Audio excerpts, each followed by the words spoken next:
two of the most fun aspects of this job, cross-examination and the closing speech. Yeah.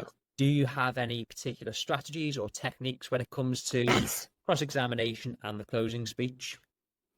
I think for me, everything I do in the trial is geared towards my closing speech.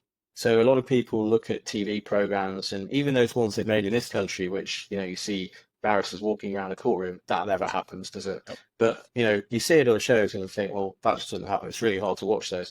But I think everything works towards a closing speech. So every question is all about the closing speech for me. And sometimes it doesn't matter if you get a yes or a no to your questions. You've made your point in your cross-examination. Yeah.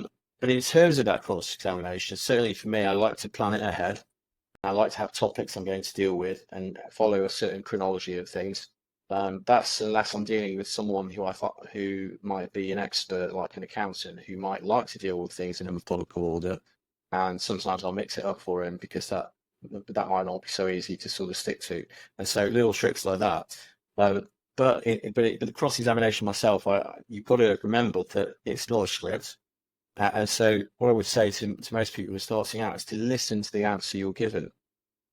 Listen to it, because there might be follow-up questions you have. And I know we have that thing where you should never ask a question that you don't know the answer to, and that is true. But sometimes your question will elicit an answer that requires you to follow it up, either because you know something that they've just brought to life, and you might have some information and you can deal with that in another way.